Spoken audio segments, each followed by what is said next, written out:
Pascal Canet participe à la rédaction des Cahiers du cinéma, de 1969 à 1980, aux côtés de Serge Danet, Pascal Bonitzer, Jean Narboni ou encore Jean-Louis Comolli puis Olivier Assayas et Serge Toubiana. Durant cette période d'activité critique il collabore avec Marguerite Duras, prêtant sa voix dans India Song, 1975, ainsi que pour de petits rôles à l'écran, pour La vocation suspendue de Raoul Ruiz, 1978, et Dernier cri de Bernard Dubois, 1988. En 1970 il publie un livre sur Roman Polanski aux éditions du Cerf. À partir de 1975, il réalise en parallèle des courts-métrages et productions pour la télévision.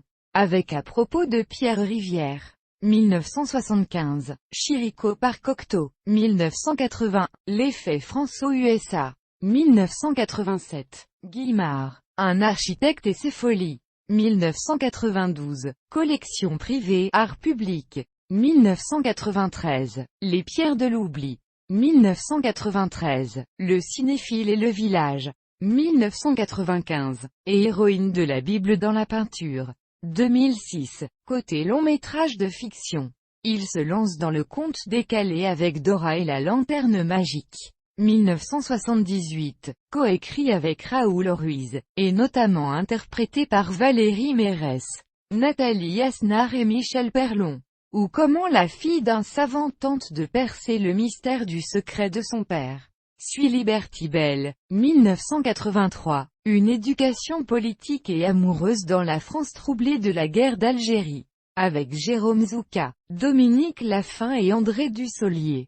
Puis Nouvelle Suite vénitienne, 1985, avec Anne Alvaro d'après Sophie Calle, également attiré par le téléfilm. Il réalise La couleur de l'abîme, 1983, avec Jean-François Stévenin, Le monde d'Angelo, 1998, avec Nils Tavernier et Louis Rego, et Rêve en France, 2003, avec Marie-Christine Barrault. Il coécrit Pondichéry, Dernier comptoir des Indes réalisé par Bernard Favre, 1997. Le cinéaste retrouve le monde contemporain et la chronique sociale avec L'éducatrice, 1996, avec Nathalie Richard, Jean-François Stévenin et Brigitte Rohuen, tout en replongeant dans la France occupée de 1941. Pour une chronique familiale La fête des mères ou Un jeu d'enfant, 1990, avec Dominique Lavanant, Jean Carmet, Marie Dubois et Laura Morante.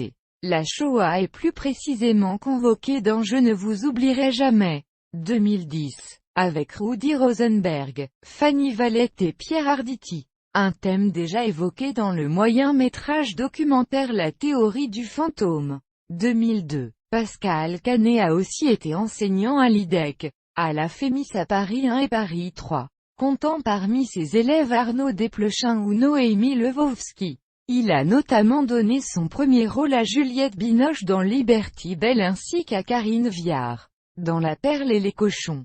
En 2011, il s'initie à la mise en onde d'une pièce de théâtre qu'il a écrite, Mésalliance, sur le couple des Jouandeau, co-réalisé par Jacques Taroni, avec les voix notamment de Philippe Lodenbach, Judith Magre et Julie-Marie Parmentier.